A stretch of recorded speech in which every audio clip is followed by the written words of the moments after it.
Good morning, brothers and sisters. Isang mapagpalang linggo ng umaga sa ating lahat. Saan man kayo naroroon sa apat na sulok ng daigdig na ito, samot dalangin ko, sumainyo ang pagpapala ng Diyos Ama, Diyos Anak, at ng Espiritu Santo. Sumainyo ang kapayapaan ng Panginoong Yesus. Bago po ako mag-umpisa, katulad po ng aking kinasanayan na nananalangin po ako upang bigyan po ako ng karunungan at karunungan na nagmumula sa Diyos at kalakasan ng loob upang maipahayag ko po ang pawang katotohanan ng may lakas ng loob at tapang na ipahayag ang katotohanan. So, gracious God, we humble approach you today, acknowledging that it is only truth, your grace and guidance, that we can stand before your people. Open our hearts and minds to receive your word and grant us the wisdom and charity to proclaim it faithfully. May our words be a reflection of your truth, and may your Spirit empower us to speak with boldness and love. We pray that your message will resonate in the heart of those gathered here, and that they will be transformed by the power of your word. In Jesus' name, we ask. Amen. Ayan po. Muli, isa pagpalang umaga po sa inyong lahat. Muli si Brother Chito na maghahatid po sa inyo ng mabuting balita ng Panginoong Yesus, ang mabuting balita ng kaligtasan. Purihin natin ang Diyos, purihin natin ang Panginoong Yesus. Ayan po. So, ang ebanghelyo po na ibabahagi ko po sa iyo at tutunghayan sa inyo at tutunghayan po natin ito sa aklat ng unang Korinto, chapter 3, verse 1 hanggang 23. Bago nga pala po akong mag-umpisa, nais ko po kayong i-encourage na kapag ito po ay dumaan sa inyong mga wall, ang mabuting balita ng Panginoong Yesus, tapusin po natin upang nang sa ganon ay makamtan po natin ang pagpapala ng Panginoon na dapat nating makamtan. Malaman po natin kung paano po tayo magkakaroon ng buhay na walang hanggan. Yan, sapagkat marami po sa atin sa panahon po natin ngayon, talagang wala pong nakakaunawa ng salita ng Diyos. Kahit mismo yung mga nagpapahayag ng salita ng Diyos, ay ang pinapahayag pa rin nila ay tungkol sa mga bagay sa sanlibutan ito. Kapag meron po kayong narinig na mga ganyan nangangaral, na yung ipinangangaral pa rin po ay yung mga bagay sa sanlibutan ito, mag-isip-isip po kayo at mag-search po kayo kung paano po tayo magkakaroon ng buhay na walang hanggan at mapaghaharian ng Diyos. Huwag po tayong, kahit sa akin naman po, kung sa akin lamang po magtitiwala kayo sa mga sinasabi ko, kung ako'y nangangaral po sa inyo tungkol sa mga bagay pa rin po sa sanlibutan ito, anong gantimpala ang makakamtan ko mula sa Diyos at ano ang pakinabang ko? Wala po. Kaya nga po ako sinugo ng Diyos upang ipahayag ko po ang kanyang salita, ang katotohanan. Pero kung naghahayag po ako ng mga salitang panglupa, wala po akong kabuluhan na nangangaral sa inyo. Sapagkat kaya nga po tayo hinirang ng Diyos upang ipangaral ang kanyang salita, kung paano ang paghahari ng Diyos, kung paano natin makakamtan ang buhay na walang hanggan.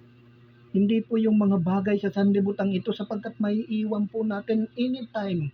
Maiiwan po natin yung mga bagay na yun. Anong kabuluhan kung yan pa rin ang ipangangaral ko po sa inyo? So, ang nangangaral po ng mga ganyan, yung mga eskriba noon at sa mga Pariseo, hindi nila naunawaan ang salita ng Diyos. Kaya ka nga tinawag ng Diyos upang ipahayag mo ang kanyang salita. Bakit tila ngayon ipinapahayag natin yung mga bagay sa lupang ito, sa daigdig na ito? Wala tayong kabuluhan sa Diyos, mga brothers and sisters. So, yun lamang po. Ayan po yung pagkakakilanlan po natin sa mga taong nangangaral ng totoo o nung galing sa Diyos. Sapagkat ang sabi ng Panginoong Yesus, ang sinugo ng Diyos ay nagsasalita ng mga salita ng Diyos. Hindi po yung mga bagay dito sa sanlibutan iyan, sapagkat kalaban po ng Diyos yan. Pwede po nating gamitin yung halimbawa, pero hindi po yan yung ipinanghangaral natin. Katulad na lamang po ng pag-ibig.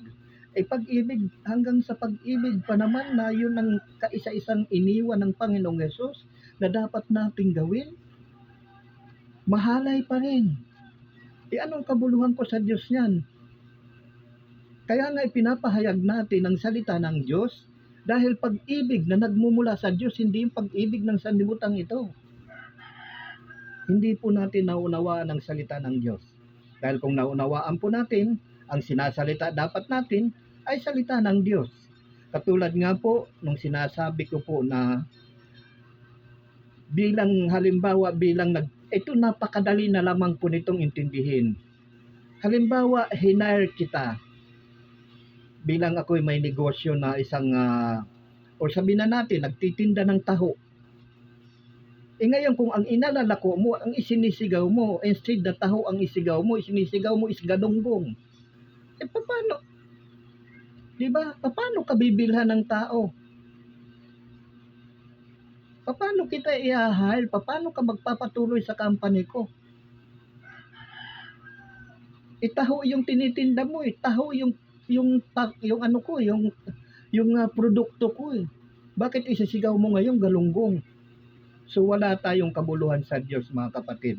Pagkaganyan lamang ang ating pagpapahayag.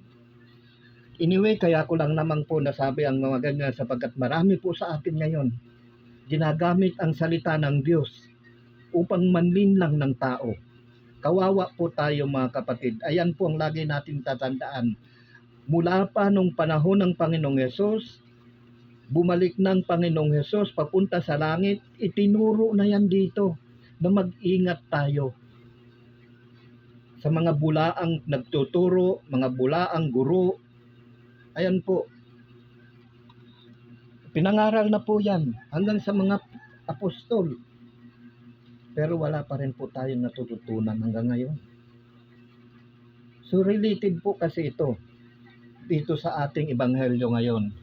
Ayan, so tunghayan na po natin, mga kapatid. Kaya ko po nabanggit yan kasi nga po hanggang ngayon namuti na yung buhok natin. Wala pa rin tayong nauunawaan sa salita ng Diyos. Dahil kung nauunawaan natin ang salita ng Diyos, dapat nabago na po yung pamumuhay natin. Kaso ganun pa rin.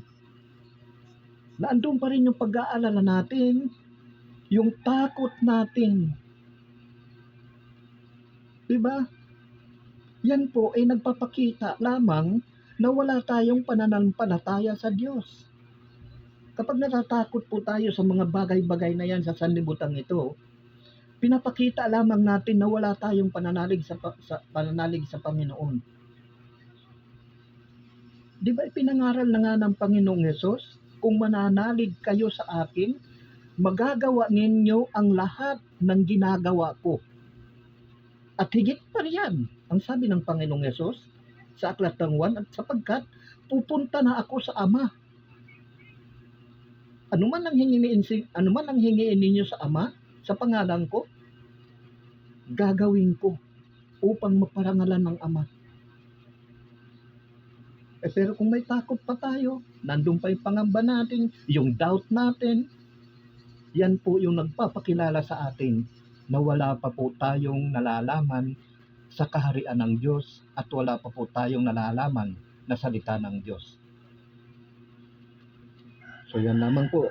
Nandito po, babasahin ko na po sa inyo at ang ating ebanghelyo ngayon. Dito po sa aklat ng Unang Korinto chapter 3 verse 1 hanggang 23.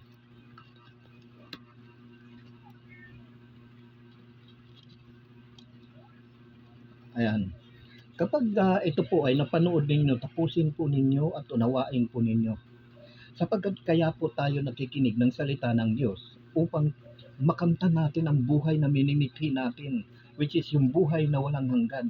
Yan po yung layunin. Hindi po tayo nakikinig lang upang makinig lang, sapagkat wala tayong mapapala doon kung makikinig lamang tayo. Dapat kapag nakinig tayo, magbubunga sa pamumuhay natin at gagawin din natin. Kasi nga po, action without action without faith is dead. Faith without action is also dead. Ano man ang gawin natin mga kapatid, manalig tayo sa Panginoon na ito'y mangyayari sa buhay natin. Ayan po. So basahin po natin, narito po ang sabi po dito sa unang Korinto chapter 3 verse 1 hanggang 23. Mga kapatid, hindi ko kayo makausap tulad ng ginagawa ko sa mga taong nagtataglay ng Espiritu. Kailangang kausapin ko kayo bilang mga taong namumuhay ayon sa laman. Ayan po. Ayan po ang karamihan sa atin. Tumanda na po tayo, wala pa rin po tayong naunawaan ng salita ng Diyos. Ipapaliwanag ko po sa inyo yan mamaya. Kasi yan po yung topic natin ngayon. Upang malaman po natin kung bakit hindi tayo nakakaunawa ng salita ng Diyos. Ayan po ang layunin ng Diyos na ipaunawa po sa inyo, sa atin. Ang kanyang salita, hindi po yung mga salita ng sanlibutan. Tuloy. Mga kapatid, hindi ko kayo makausap tulad ng ginagawa ko sa mga taong nagtataglay ng Espiritu. Kailangan kausapin ko kayo bilang mga taong namumuhay ayon sa laman, mga sanggol pa sa pananampalataya kay Kristo. Ayan tayo mga sanggol pa. Samantalang maputi na yung buhok natin sa kaatin ng pakikinig ng salita ng Diyos. Hindi po kasi wala po sa isip natin, basta tanda sa isip natin, makinig lang tayo ng makinig. Akala naman po natin, paghaharian tayo ng Diyos. Well, hindi po masama. Continue hearing the words of God. But without action, hindi po mangyayari sa buhay yung minimithi natin. Ayan po yung sinasabi doon, nasa tao ang gawa, nasa Diyos ang awa. Hindi po yan yung kasabihan ng sanlibutan, but totoo po yan. Pero ano nga bang mga dapat nating gawin? Ayun ang tanong doon. Hindi porket sinabi na ng banal na kasulatan na sa Diyos ang awa, na sa tao ang gawa, gagawa na lang tayo ng kung ano-ano. Di ba? Kailangan suriin natin ano ba ang ipinagagawa sa atin ng Diyos. Kasi ang usapin po dito is spiritual, buhay na walang hanggan. Hindi po tayo tagapakinig lamang. Anong kabuluhan natin noon kung tagapakinig lamang tayo? Kaya nga ito ang nangyayari sa atin Pumuti na yung buhok natin, wala pa rin tayo natututunan ng salita ng Diyos. Dahil kung may natututunan po tayo, dapat nagbago na ang buhay natin. Binago na dapat natin ang ating pamumuhay. Kaso ganun pa rin Chismoso noon, chismosa pa rin ngayon. Di ba? Magnanakaw noon, magnanakaw pa rin hanggang ngayon. Mamamatay tao noon hanggang ngayon, pumapatay pa rin ang tao. Yun, napuot na talaga ang Diyos sa ginagawa niya. Patay din. Buhay ang inutang mo, di buhay ang kabayaran mo. Yan ang sa Diyos.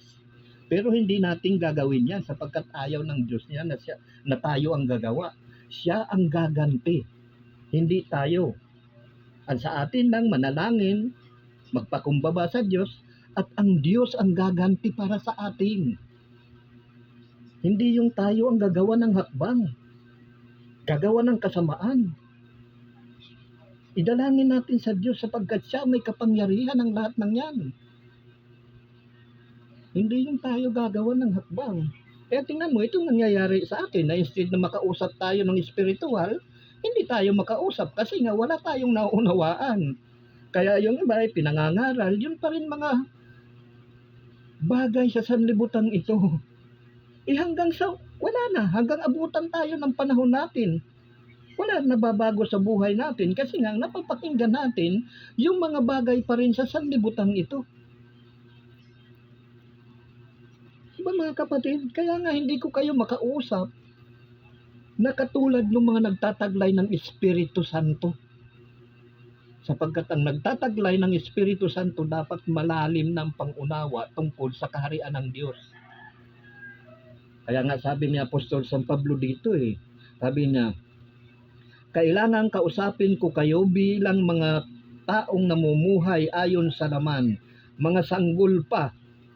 Kasi hindi pa natin kayang umunawa ng salita ng Diyos. Tingnan niyo yung sanggol. Nakakakain ba ng matigas na pagkain yon? Ang tinutukoy po ditong pagkain, yung gatas. Yan po yung salita ng Diyos.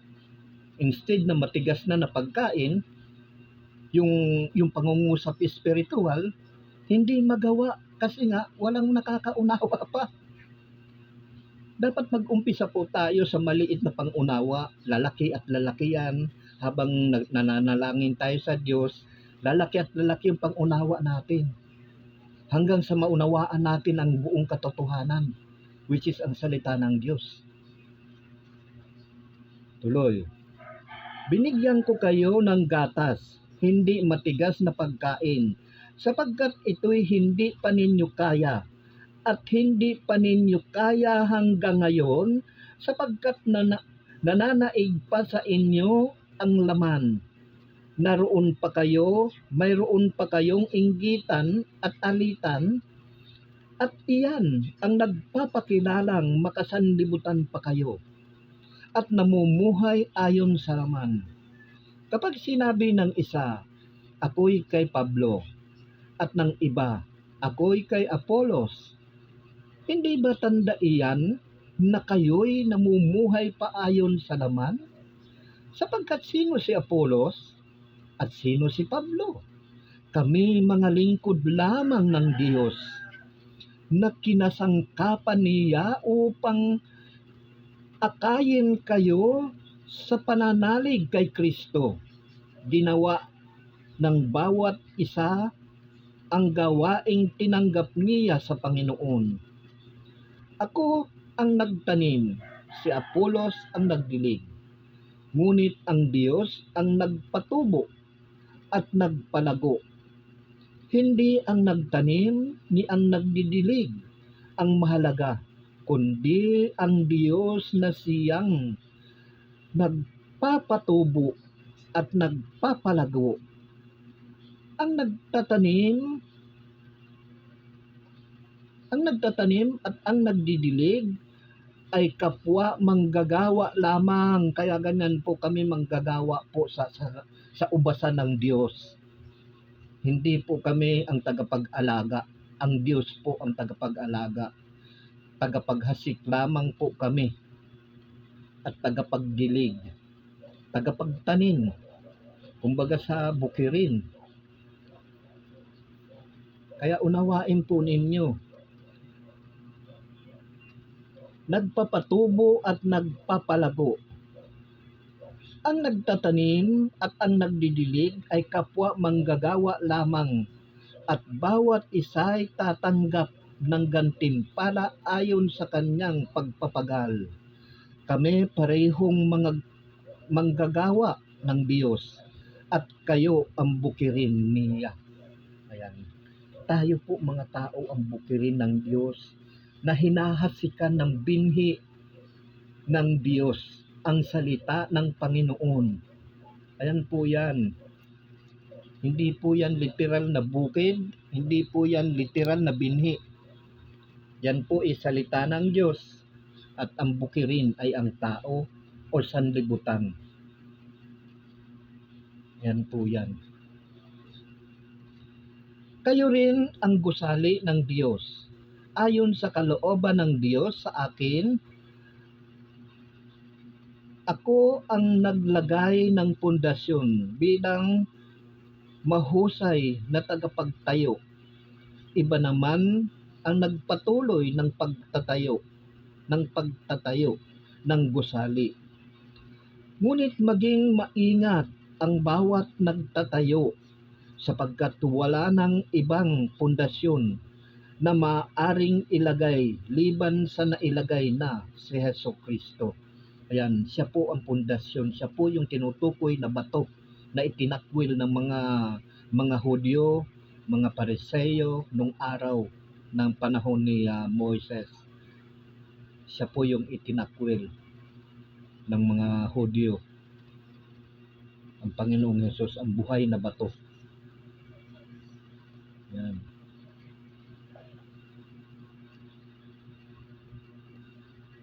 May magtatayo na gamit ng ginto, pilak, o mahalagang bato.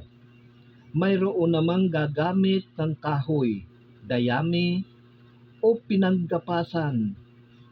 Makikilala ang uri ng gawa ng bawat isa sa araw ng paghuhukom, sapagkat ang araw na yaon ay iahayag ng apoy na siyang susubok at maghahayag ng tunay na uri ng gawa ng bawat isa.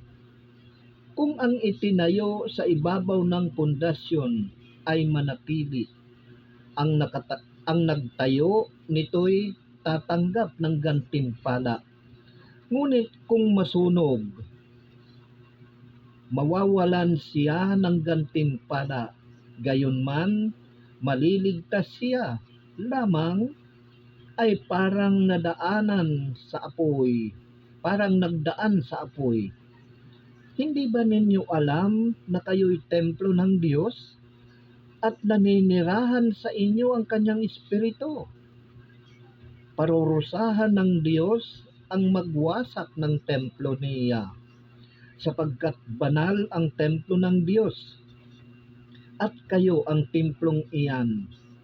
Huwag dayain ni numan ang kanyang sarili. Kung may nag-aakalang siya'y marunong ayon sa sanlibutan ito, ibilang niyan siya'y mangmang upang maging tunay na marunong, sapagkat ang karunungan ng sanlibutan ito ay kamangmangan sa paningin ng Diyos. Ganito ang sinasabi sa kasulatan, hinuhuli niya ang marurunong sa kanila na ring katusuhan. Gayon din, alam ng Panginoon ng iniisip ng marurunong ay walang kabuluhan. Kaya't huwag ipagmalaki ni numan ang nagawa ng tao. Ang lahat ay iyo, si Pablo, si Apolos, at si Pedro, ang sanlibutan ito, ang buhay, ang kamatayan, ang kasalukuyan, at ang hinaharap. Lahat ng ito'y sa iyo, at kayo'y kay Kristo, at si Kristo namay sa Diyos. Yan po mga kapatid ang kabuuan ng mabuting balita ng Panginoong Yesus. Ang mabuting balita ng kaligtasan. Purihin natin ang Diyos, purihin natin ang Panginoong Yesus. So napakaganda po ng ating ebanghelyo ngayon. Ayan, upang hindi po tayo magpalalo sa sarili natin. Kasi sabi natin na tayo ay nakakaunawa ng salita ng Diyos, ngunit hindi naman nakikita sa ating pamumuhay at hindi namumunga. Ayan po. So kung tayo nga po ay nakikinig ng salita ng Diyos, hindi dapat po may bagong buhay na tayo. At kaya nga po, may mga bagay po tayo na hindi naunawaan sa salita ng Diyos, sapagkat marami po sa atin at ganito po ang nangyayari sa atin sa buhay natin. Ito ko nga po, kapag nakikinig po tayo ng salita, ay hanggang sa pakinig lamang po tayo. Hindi natin isinasabuhay, hindi natin ginagawa. Kaya ang nangyayari, konting pagsubok lang, kapag dumarating ang dyablo, nawawala na agad yung salitang ating napakinggan. Kasi nga po, wala tayong pangunawa, wala tayong matatag na pananalig sa Panginoon. Dapat po may pananalig tayo sa Panginoon, matatag po ang ating pananalig at panampalataya, sapagkat siya po ang isa pa, take 3, nagpapatatag, yun. Pasensya na po kayo brothers and sisters, kasi nga po, walang ngipin, kaya ganyan. Baka naman, hindi kabayo. Ayan. So kaya ganyan po ang nangyayari sa atin, sapagkat akala natin proud na tayo, nakikinig tayo ng salita ng Diyos, ipinagyayabang pa natin. Pero hindi naman makikita sa pamumuhay natin. Katulad niyan, kapag nakarinig kayo, o iwasan, katulad nga niyan, ang sabi nga, may narinig ako nagngangaral. Hindi ko alam kung sino yun, kung ano yung nangangaral na yun. May narinig ako. Sabi lang ganun, unahin natin ang Panginoon. Saka kayo magchismis. Okay na sana Kaso magchismis pa uli Sus Maria Josep. Nasaan yung salita ng Diyos doon? Unahin, tama nga yung una. Unahin natin ang Panginoon, pero itutulak mo na naman sa pagkakasala.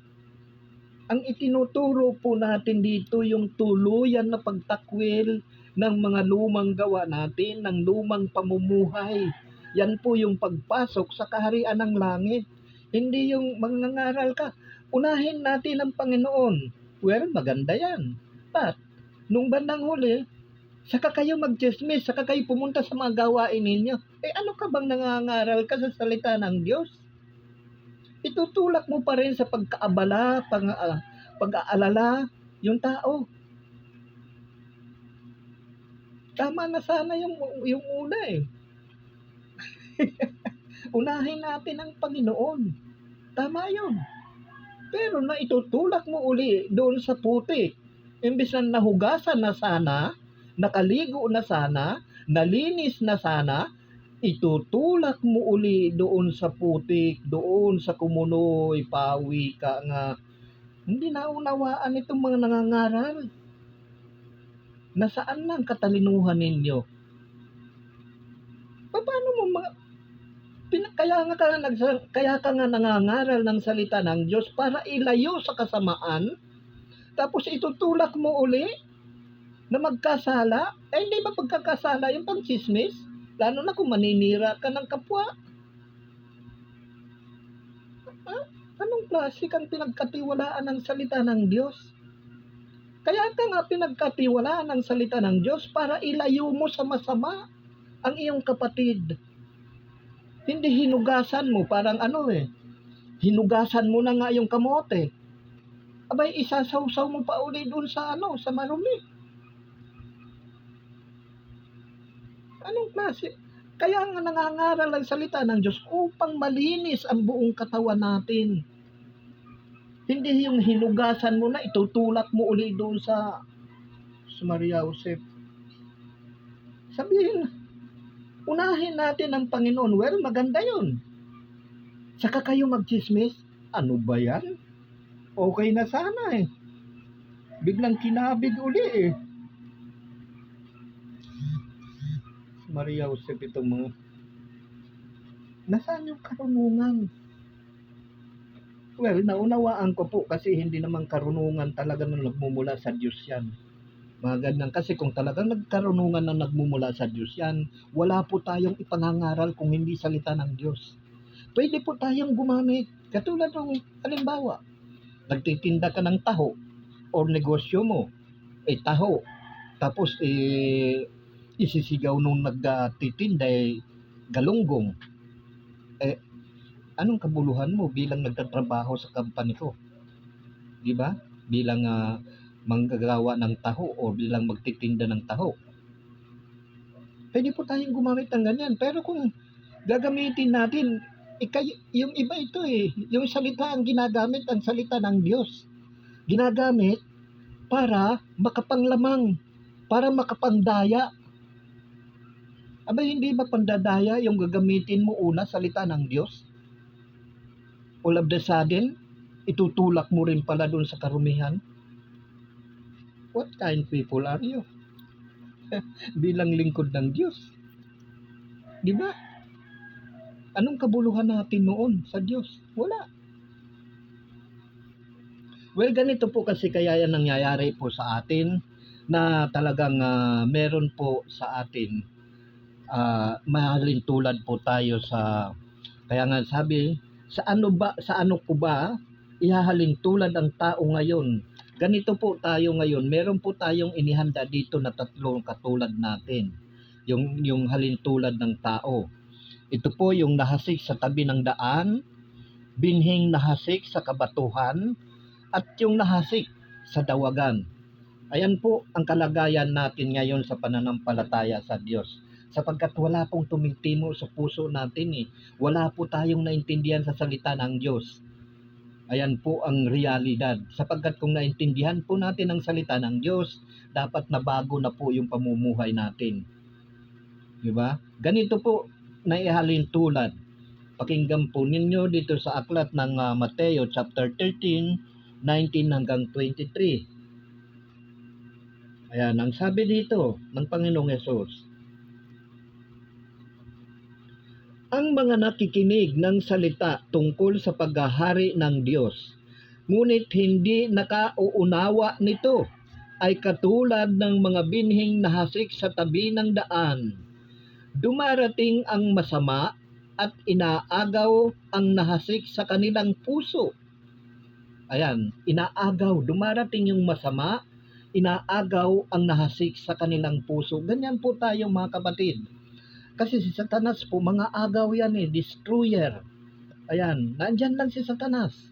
Kaya pagkapakinig natin ng salita ng Diyos, wala na, hindi tumitimo sa puso natin kasi nga inaagaw ni Satanas. Kung ano alam mo, hindi yung literal ba na pang-aagaw ito? Nag-aalok si Satanas ng mga bagay na pag-aalalahanin mo. Halimbawa, wala ka ng bigas. Ayan, ipapasok sa isip mo yan ni Satanas. Nawala na yung napakinggan mong salita ng Diyos. Halimbawa, wala ka ng pera, wala ka ng pambili ng pagkain. Ayan yung mga bagay na yan na pagkatapos natin makinig ng salita ng Diyos, ang mga bagay na yan ang isisiksik ni Satanas ngayon, ng dyablo ngayon sa utak natin, sa pag-iisip natin. Upang nang sa ganon, hindi manatili sa isip natin yung napakinggan nating salita ng Diyos. Ganyan po si Satanas. Lagi na riyan yan. Kaya ang nangyayari, wala. Blanco. Parang ako noon. Pagkatapos kong makinig ng misa, tatanungin ko yung sister and wife ko, ano ba ang topic? Samantalang kasama ko. Di ba? Ganyan po tayo kasi si Satanas, talagang mga agaw yan. Aagawin niya yan upang hindi tayo manalig at manampalataya sa Panginoong Hesus at hindi natin maunawaan yung mabuting balita na inihasik sa atin upang hindi po ito makapamunga. Ganyan po ang gawain ni Satanas. Kaya ito ang nangyayari sa atin. Ang sabi ng Panginoong Hesus, ang mga nakikinig ng salita tungkol sa paghahari ng Diyos, ngunit hindi nakauunawa nito. Ayan, hindi nakakaunawa. Ayan. Ay katulad ng mga binhing nahasik sa tabi ng daan. Dumarating ang masama at inaagaw ang nahasik sa kanyang puso. Ito naman yung pangalawa. Inilalarawan ng binhing nahasik sa kabatuhan ang nakikinig ng salita at masayang tumanggap nito. Kaagad, ganyan tayo, di ba? Abay, tuwang-tuwa tayo. Kapag tayo ay galing sa simbahan, di ba? Tuwang-tuwa tayo kasi alam natin na blessed tayo. But all of the sudden, nawawala, naglalaho yung napakinggan natin. At ang nangyayari, balik na naman tayo doon sa lumang gawa natin, sa lumang buhay natin. Kaya ganyan ang nangyayari. Masaya tayong tumatanggap ng salita ng Diyos. Nakikinig. Abay, pakikinig ko ngayon, lumalapad, napakaliit ng tenga ko, pero lumalapad pagka nandun ako sa mga pagtitipon ng banal na pagtitipon eh. Pero wala akong naunawaan. Kaya wala akong naiuuwi na mabuti. Ganito po ang nangyayari sa atin. Pakinig tayo ng pakinig. All of the sudden, nawawala. At balik na naman tayo dun sa lumang buhay. Balik na naman sa pagnanakaw. Balik na naman sa pagiging chismoso. Balik na naman sa pagiging chismosa. Balik na naman sa pagiging sugarol. Balik na naman sa pagiging lasenggo. Ganyan tayo. Kasi wala tayong naunawaan na salita ng Diyos. Ayan. Kabatuhan, ang nakikinig ng salita at masayang tumatanggap nito kaagad. Ngunit hindi ito tumitimo sa puso nila, kaya't hindi sila nananatili. Pagdating ng kapighatian o pag-uusig dahil sa salita, agad silang nanglalamig. Ayan. Yung nalaglag sa kabatuhan, ganito, masayang tinatanggap ang salita ng Diyos at tuwang-tuwa, nakatanggap, nakapakinig. Ito nga, pinagyayabang pa nga natin, di ba? Galing ako nagmisa Pinagyayabang pa natin yan tuwang-tuwa tayo. Pero, pagkaraan ng ilang minuto, balik na naman tayo dun sa sugalan, balik na naman tayo dun sa tsismisan, balik na naman tayo dun sa pagnanakaw, balik na naman tayo dun sa pagpapatay, balik na naman po tayo dun sa paninirang puri, sa paninirang kapwa, kayabangan, balik na naman tayo doon. Ayan po nangyayari sa atin. Wala po tayong nahitatago na mabuting balita ng Panginoon. Kasi nga, dinadampot muli natin yung lumang buhay natin. Kaya nga po tayo umaatin ng misa, ng pagtitipo ng salita ng Diyos, upang tayo'y magkamit ng buhay na walang hanggan. Ayan po ang goal natin. Hindi nakikinig tayo para makinig lang. Ayan po ang layunin ng taong gustong maging banal. Ang layunin talaga is makaipon ng kayamanan na nagmumula sa langit, which is ang salita ng Diyos, salita ng Panginoon. Hindi yung salita ng kanto, salita ng sanlibutan. Hindi po yan. Ayan ang nangyayari sa atin. Ito yung pangatlo. Ayan. Inilalarawan naman ng nahasik sa dawagan. Ito, marami talaga. Lahat ng tao ganito nangyayari. Ayan. Inilalarawan naman ang nahasik sa dawagan.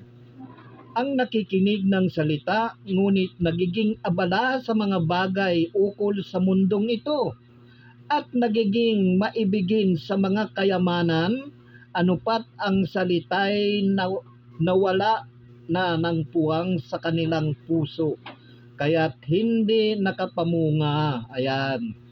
Kasi nga po yung attention, instead na yung napakinggan po natin na salita ng Diyos ay ilagay natin sa puto.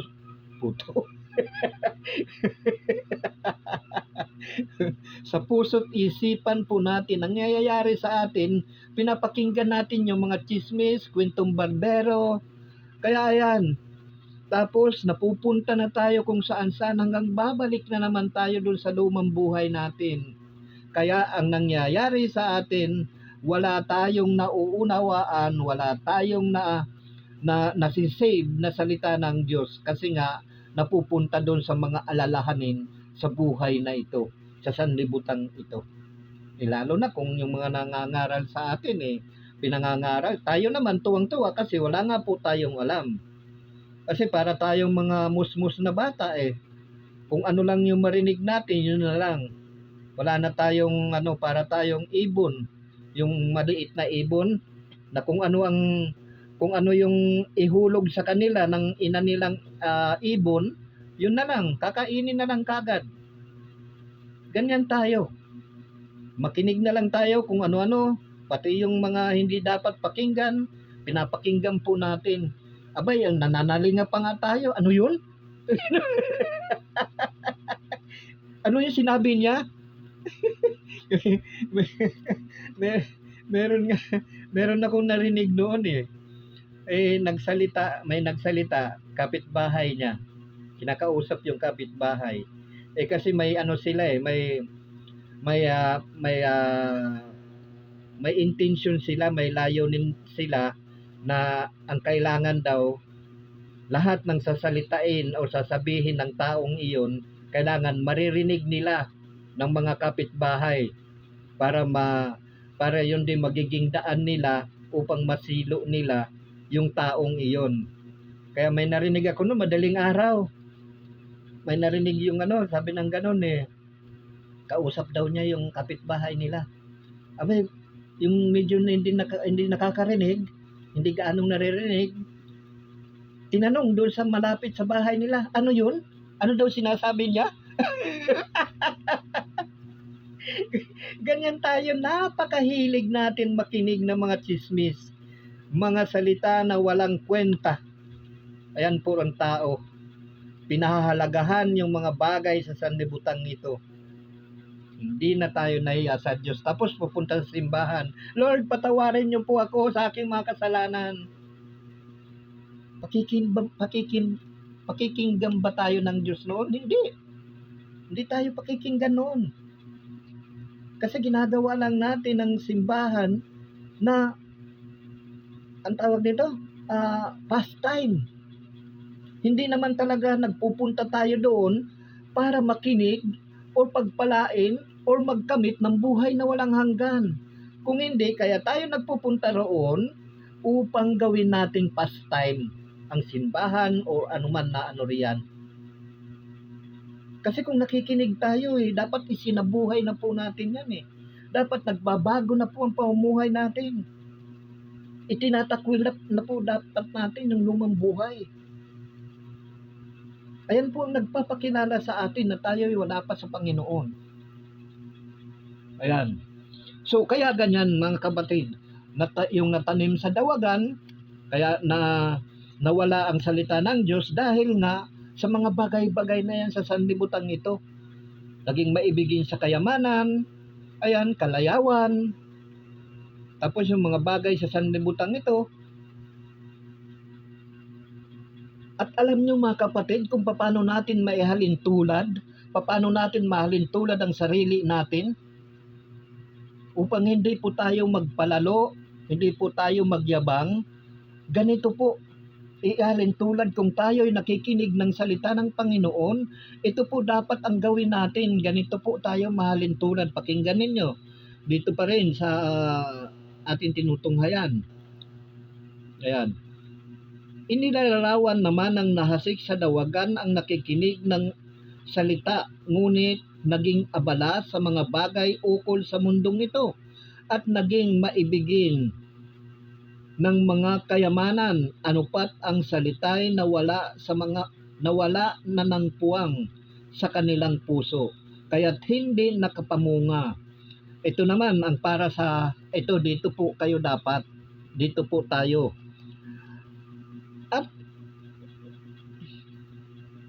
At inilalarawan ng nahasik sa matabang lupa ang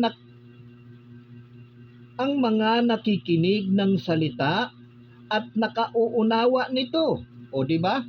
Sila'y namumunga ng may tig-100, may tig-60, at may tig-30.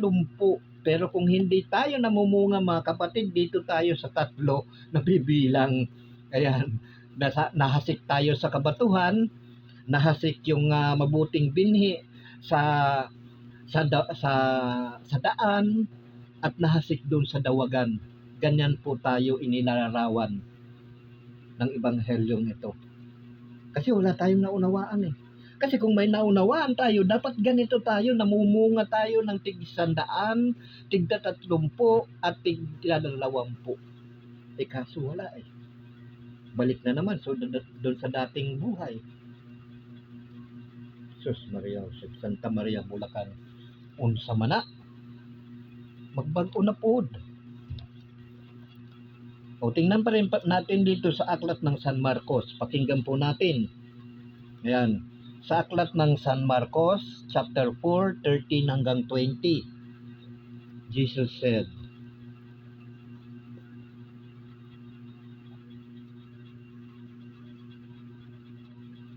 ayan.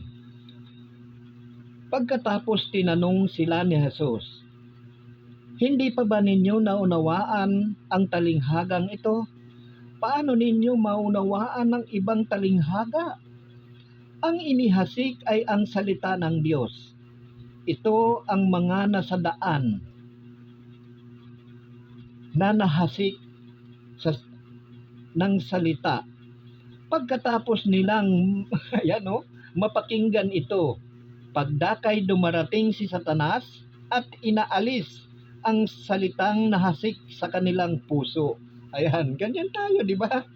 Inaalis ni Satanas yan eh. Kaya kung hindi natin alam ang kung paano natin matatalo yan si kalaban, yan naman talagang kalaban ng mga taong hinirang na ng Diyos. Si Satanas, si Diablo, si Demonyo, ayan, yung masasamang espiritu. Nakikipagbuno kami dyan. Nakikipagbuno ako dyan, tawag ko eh. Kaya hindi ako panulupig sa kanila. Kasama ko ang Panginoon. Paano ako Kaya tingnan mo, pagka may mga karamdaman ako, hindi na nakakaano yan. Hindi na hanggang ano na lang siya, hanggang kumbaga katok siya ng katok. Ganyan si Satanas, si katok ng katok yan eh. Ngayon, pagka ito ay tawag nito, what did you call that, na parang inaccept mo siya habang kumakatok, wala na. Gagala na yan sa katawan mo. Hanggang sa babalot ka na naman ng kanyang kapangyarihan. Kung hindi natin alam ito, wala, malulupig tayo. Kaya ito ang dapat natin gawin kapag nangyayari na po ito, kumakatok na si Satanas o ng Diablo sa atin, manalangin tayo sa Diyos. Manalangin tayo sa Panginoon, humingi tayo ng tulong. Sa patnubay ng Panginoong Hesus, hindi yan magtatagumpay sa atin, mga kapatid. Ayan po ang lagi natin tatandaan. So ayan, kaya inaagaw yan. Yan. Minsan, ginagawa niya sa Satanas kaya upang hindi manatili sa isipan natin, sa puso natin yung mga nahasik sa atin na salita ng Diyos, mag-o-offer yan. Mag-o-offer yan ng maganda. Pero maganda, pagdating sa dulo, kapahamakan. Mag-o-offer yan, taya ka ng ganito. Punta ka sa ganito. Doon, maaaliw ka roon. Ganyan na, may offer lagi yan si Satanas. Para hindi tumimo sa isip natin, sa puso natin, yung binhing nahasik sa atin. Ito po yung salita ng Diyos na ating pinapakinggan. Para hindi po yan manatili sa puso natin. Nag-o-offer yan si Satanas. Kung hindi natin alam yan, wala. Mapapahamak tayo. So tuloy. Ang hinihasik ay ang salita ng Diyos. Ito ang mga nasadaan na nahasikan ng salita. Pagkatapos nilang mapakinggan ito, pagdakay dumarating si Satanas at inaalis ang salitang nahasik sa kanilang puso. Ang iba'y tulad naman ng mga nahasik sa kabatuhan. Pagkarinig nila ng salita, ito'y agad nilang tinanggap. Agad nilang tinatanggap na may galak, ngunit hindi naman ito tumitimo sa kanilang puso, kaya't hindi sila nananatili pagdating ng kahirapan o pag-uusig dahil sa salita, agad silang nanglalamig. Ayan, agad silang nanglalamig. Ganyan tayo, di ba? Mari, sasabihin sa'yo ng mga ni Satanas, maniwala ka dyan, hindi totoo sinasabi nung bungal na yon. Ganyan yan. Kapag napakinggan po ninyo ito, sabihin ka agad ni Satanas, huwag ka maniwala dyan. Hindi totoo yung sinasabi ni bungal na yon. Ganyan yan si Satanas, inaagaw niya sa atin yan upang hindi tayo manatili at manalig sa Diyos. Ayan yan maraming offer yan. Sabihin pa ni Satanas, dito ka na lang sa akin makinig. Hindi totoo yan sinasabi ni bungal.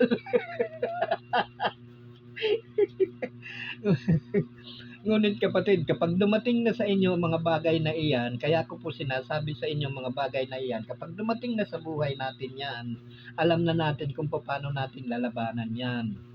Ganyan yan. Labanan po natin ng isang beses lang si Satanas, lumalayo eh. Hindi na nakapanggagambala yan.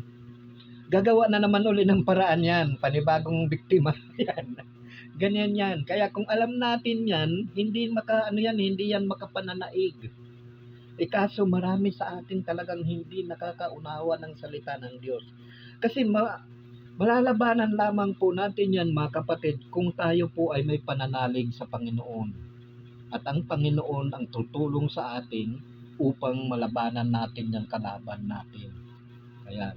Kasi hindi naman tao talagang kalaban natin dito, kung hindi yung masasamang espiritu na sasahimpapawid.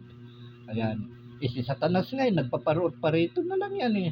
Pabalik-balik na lang yan eh. Parang ano yan eh, balik-balik. Wala kasing magawa yan si Satanas. Kasi hindi pa nakukulong. Pero pag nakulong na yan, kukulong kasi yan ng 1,000 taon. Pagkaraan ng 1,000 taon, ayan, mandaraya na yan si Satanas. Hindi na maghahasik yan, kung hindi mandadaya na yan.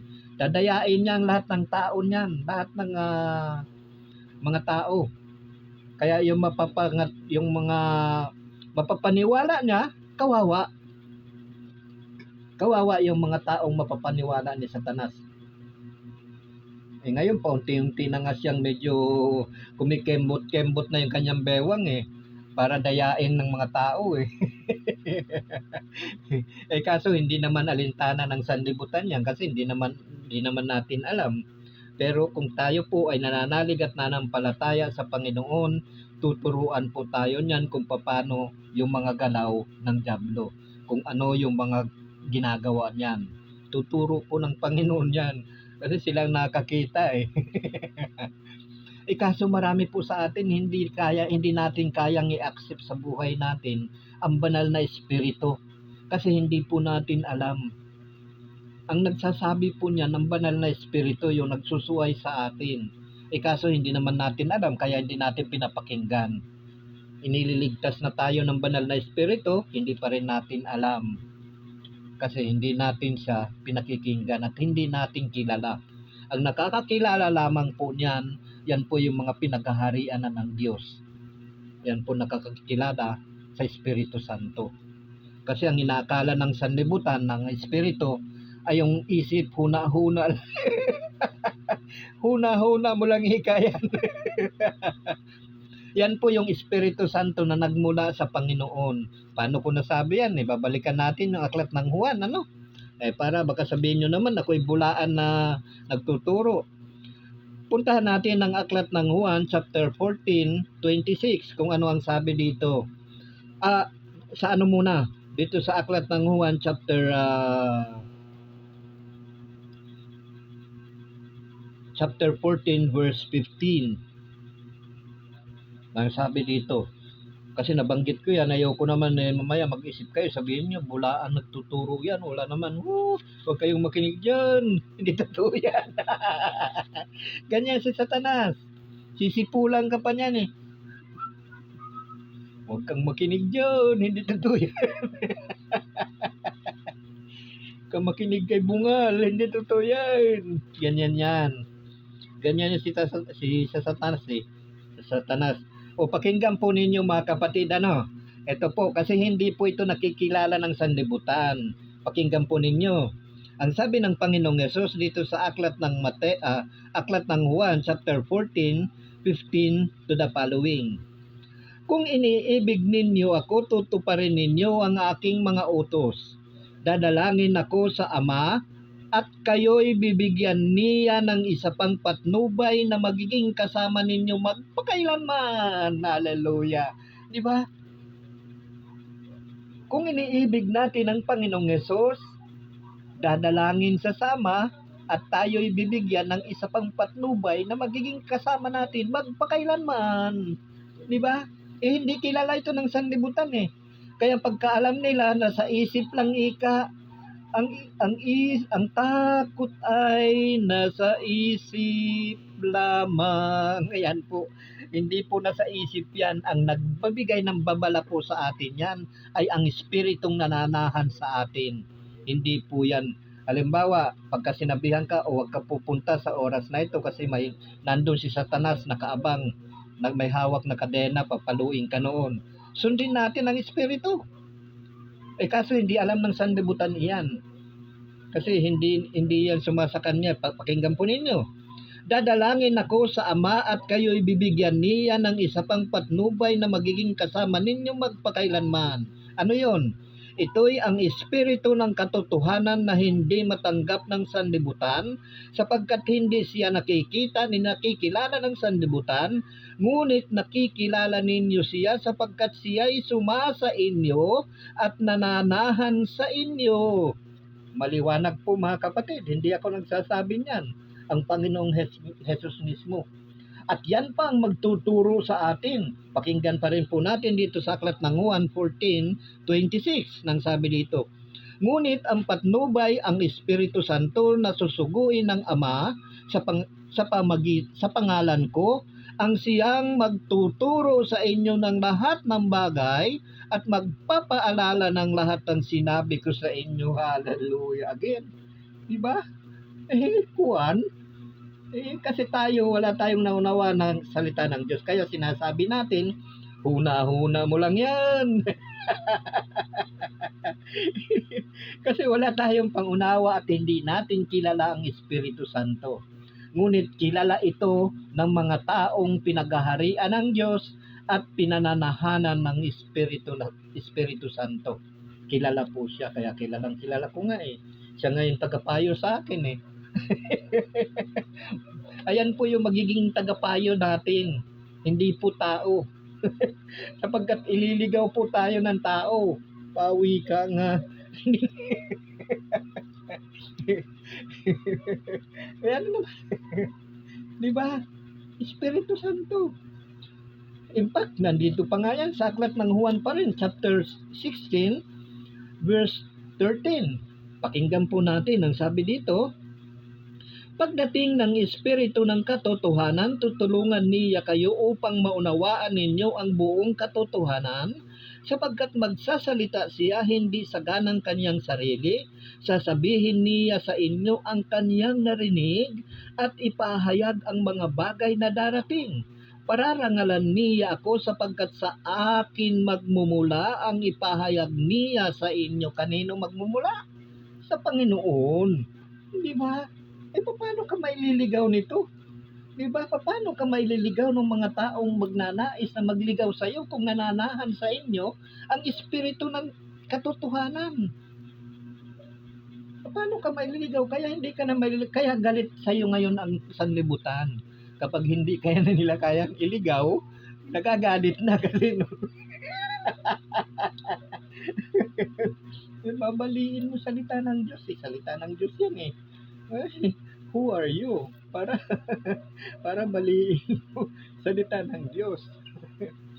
Sumunod ka na lang, kapatid, para pagpalain ka at maging masaya ka katulad ko. Hindi totoo yan, sasabi ni Bungal. Ayan. So yan po mga kapatid ang nangyayari sa atin. Kaya hindi po natin maunawaan ang salita ng Diyos. Kasi nga inaagaw po yan ng dyablo. Kaya mo si dyablo talagang destroyer yan. Ayaw niya ng masayang pamumuhay ng tao. Kasi nga naghihiganti yan sa Diyos. Ginagawa niya sa tao kasi yun yung kaya niya.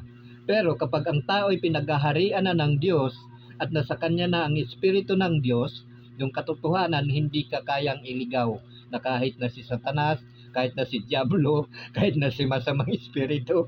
Lalo na yung masamang espiritu, maliit lang yun. Ayan. So, ganyan ang saya ng Espiritu Santo. Natutuwa kasi. Siyempre, kapag tayo nagpapahayag ng katotohanan, natutuwa ang Espiritu ng katotohanan. Kasi siya yun katotohanan di ba? So ituloy natin dito sa San Marcos Ayan. Pakinggan ninyo ito. May isang 4:13. Dito ka. Ikaw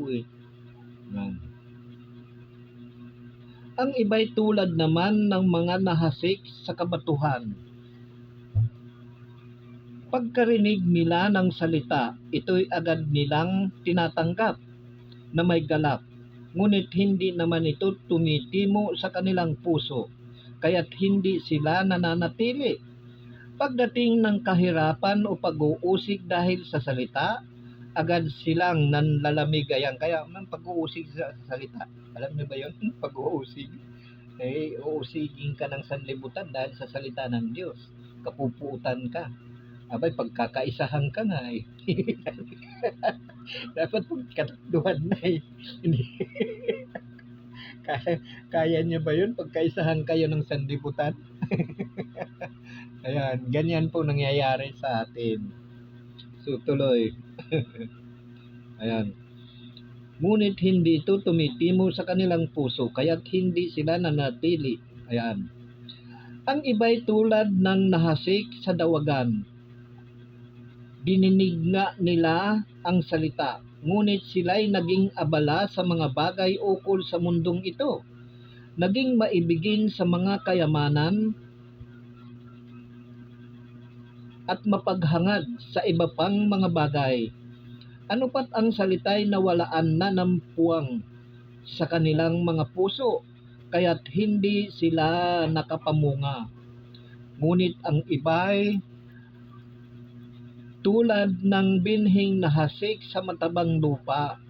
Pinakinggan nila at tinanggap ang salita, at sila'y nagsipamunga, may tig-30, may tig-60, may tig-100. Kaya po dapat namumunga tayo kung talagang napapakinggan po natin ang salita ng Diyos at naunawaan natin. Ayan. So tuloy natin dito sa aklat ng Lucas, chapter 8, verse 11 hanggang 15.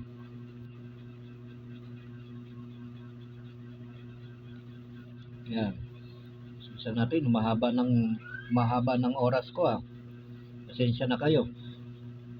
11. Ayan, sabi dito, ito ang kahulugan ng talinghaga.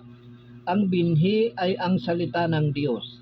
Ang mga binhing nadagdag sa tabi ng daan ay ang mga nakikinig, ngunit dumarating ang dyablo at inalis sa kanilang puso ang salita upang hindi sila manalig at maligtas. Ang mga nalaglag sa kabatuhan ay ang mga nakikinig ng salita at tumanggap nito ng may galak, ngunit hindi ito tumimo sa kanilang puso. Naniwala silang sandali, subalit sa panahon ng pagsubok ay tumitiwalag agad. Ang mga nahasik naman sa dawagan ay ang mga nakikinig, ngunit nang malaon ay nadaig ng mga alalahanin sa buhay at ng pagkahumaling sa kayamanan at kalayawan, kaya't hindi nahinog ang kanilang mga bunga. Ang mga nahasik naman sa matabang lupa'y ang mga nakikinig ng salita. Iniingatan nila ito sa kanilang pusong tapat at malinis, at sila'y nagtatyaga hanggang sa mamunga. Ayan po. Ganyan po yung mga binhing nahasik. Halimbawa, tayo po ay nahasikan ng binhi, which is ang salita ng Panginoon. Dapat ingatan po natin sa ating puso, sa ating isipan. Huwag po tayong padadaig sa mga alalahanin na yan, sapagkat yan po yung ino-offer ni Satanas sa atin, yung mga bagay na yan sa sanlibutan, para mawala sa isip, sa puso natin, yung nahasik sa atin na salita ng Diyos. Ayan. Kaya dapat yan po yung ginagawa natin. Hindi yung tagapakinig lamang po. Katulad ng mga yan, wala na kayo dyan. Ayan. So kailangan tumulad tayo sa matabang lupa. Ayan. So, ganito po kasi yan. Ang pakiusap nga, ang sabi nga ni Apostol San Pablo, kung talagang pinakinggan ninyo ang aral niya at naturuan kayo ng katotohanan na kay Jesus, iwanan ninyo ang dating pamumuhay. Iiwan na natin. Ikakaso, Ayaw natin maiwan. Kaya yan po, yung nagpapatunay, nagpapakilala sa pagkatao natin na wala tayong nauunawaan sa salita ng Diyos. Kasi ayaw pa natin iiwan yung lumang buhay. Yan po yung nagpapakilala sa atin. Tunghayan po natin dito sa aklat ng Efeso, chapter 4, verse 21 hanggang 24. Na ang sabi dito,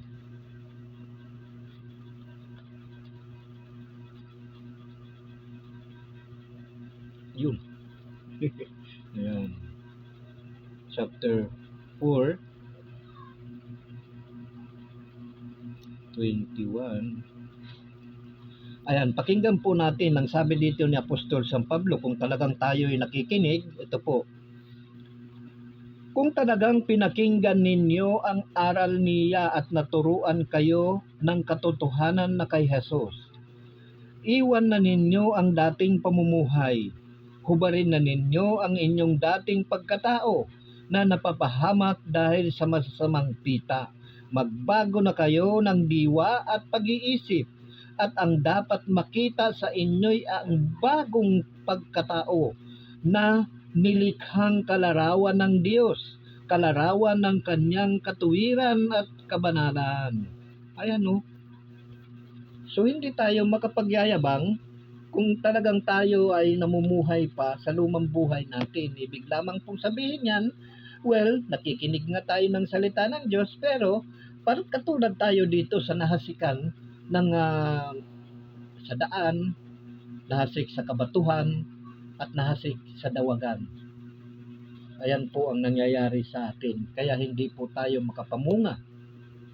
Dahil kung nakapapangumunga po tayo, kung tayo po ay nakikinig ng salita ng Diyos, ito nga sabi ni Apostol San Pablo, dapat may bagong buhay na tayo. Ayan. Kaya nga sabi nga ni Apostol San Pablo, at dapat makita sa inyo ang bagong pagkatao na nilikhang kalarawan ng Diyos, kalarawan ng kanyang katuwiran at kabanalan. Ayan. So, ayan, dapat nakikita po sa atin yung mga bagay na yan. So, tunghayan pa rin po natin dito sa aklat ng Colosas, chapter 3, verse 1 hanggang 10. Ayan, bagong buhay po. Ganito po, kung talagang pinakikinggan natin ang salita ng Diyos, dapat may bagong buhay tayo na nakaugnay sa Panginoong Hesus. At dapat wala na po sa atin yung lumang pamumuhay.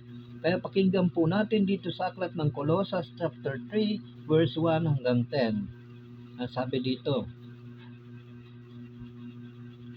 binuhay kayong muli kasama ni Kristo, kaya't ang pagsumakita ninyo ay ang mga bagay na nasa langit na kinaroroonan ni Kristo na nakaupo sa kanan ng Diyos.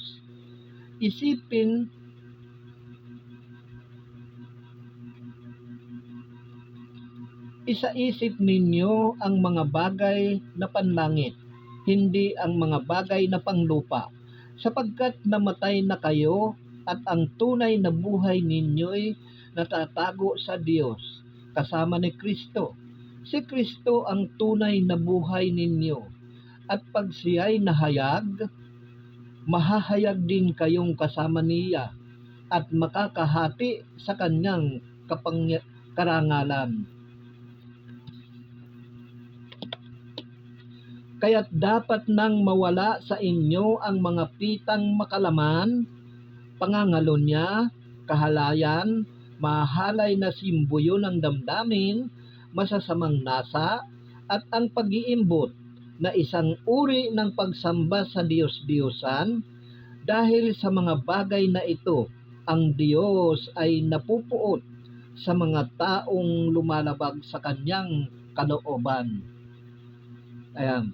Noong una, nang pinaghaharian pa kayo ng masasamang pita, namuhay rin kayong kasama-sama nila, kasama-sama ng mga taong gumagawa niyon. Ayan, ganyan din po ako noon. Nung ako'y namumuhay pa sa sanlibutan, siyempre kung ano yung ginagawa ng sanlibutan, ginagawa ko rin. Ayan po. Kung manlalasing ang sanlibutan, manlalasing ako, pero hindi ako nagnakaw. Ayun lang pagkakaiba natin doon. at hindi rin ako mamatay tao. Kasi yun ang kasuklam-suklam na ginagawa. At saka hindi pa hintulutan ng Diyos sapagkat noon pa naman sinusubaybayan na talaga ko.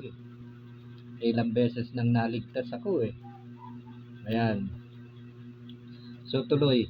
Ngunit ngayon itakwil ninyo ang lahat ng ito, galit, puot, sama ng loob, iwasan ninyo ang manunungyaw at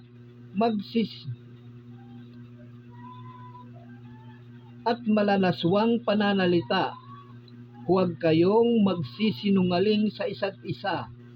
Yamang hinubad ninyo ang dating pagkatao, pati ng mga gawa nito, at nagbihis ng bagong pagkatao.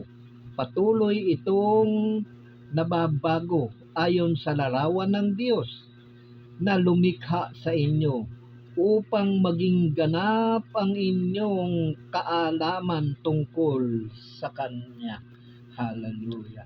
Ayan, binabago po tayo. Unti-unti po yung binabago ng Diyos upang tayo'y mamuhay na talagang may kabanalan. Ang Diyos po ang naglilinis sa atin. Ayan, ang Panginoong Hesus naman ang siyang puno ng ubas na kung saan tayo'y nakakabit sa Kanya. Kaya kapag tayo'y humiwalay sa Panginoon, wala tayong buhay. Paktaylo. Yan. Wala tayong buhay kapag tayo'y hiwalay sa Panginoong Hesus. Kasi siya po yung tunay na puno ng ubas. Wala po tayong magagawa kapag tayo'y hiwalay sa Kanya. Paano ko nasabi? Di puntahan natin ang aklat ng Juan chapter 15. Yan. Aklat ng Juan chapter 15.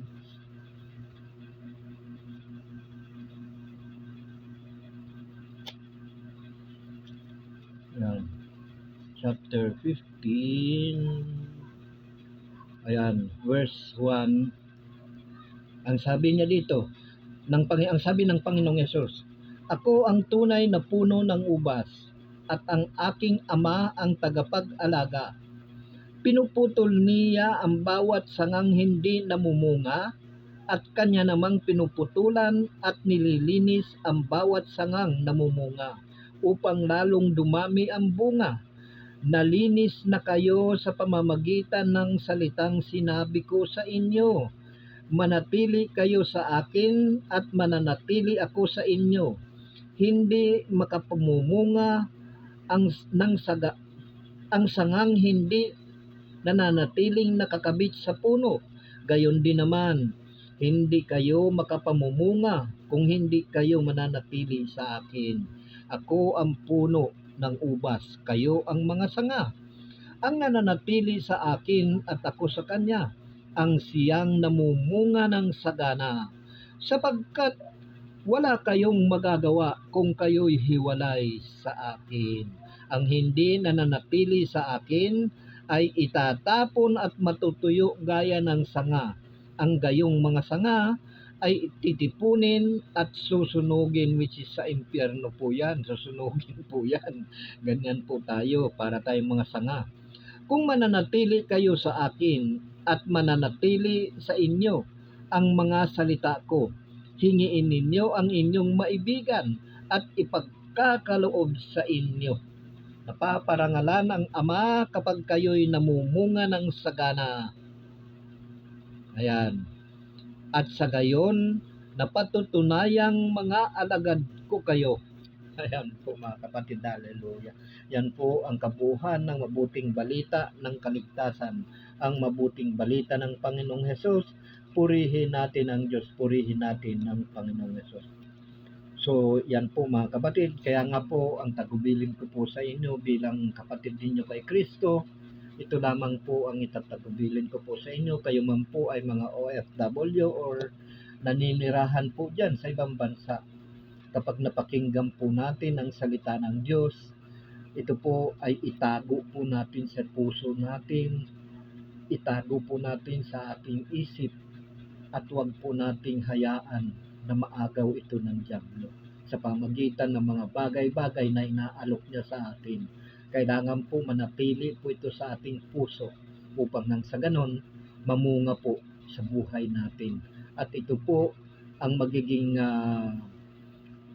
palatandaan sa atin pagdating ng huling panahon, pagdating ng paghuhukom kung tayo po ay sa Panginoon. Ayan po, kaya dapat isa puso po natin at isa isip po lagi natin ang salita ng Diyos. At huwag po natin kakalimutan na nariyan lamang po ang Panginoon na laging handang tumulong sa atin at handang tumupad sa kanyang mga pangako. Ang pangako sa atin ay ang buhay na walang hanggan at magkaroon tayo ng Espiritu Santo na natutulong sa atin at magtuturo sa atin habang tayo'y nabubuhay sa daigdig na ito. So yun lamang po mga kapatid, huwag nating kakalimutan na nariyan lamang ang Diyos. Laging nakatingin sa atin at hindi na tayo pababayaan kapag tayo po ay lumapit sa Kanya nang may pagpapakumbaba. Yan po, hanggang dyan na lamang po mga kapatid. Sumain niyo ang pagpapala ng Diyos Ama, Diyos Anak at ng Espiritu Santo. Sumain niyo ang kapayapaan ng Panginoong Yesus. Hanggang sa muli, God bless you all. Thank you, Lord. Thank you, Jesus.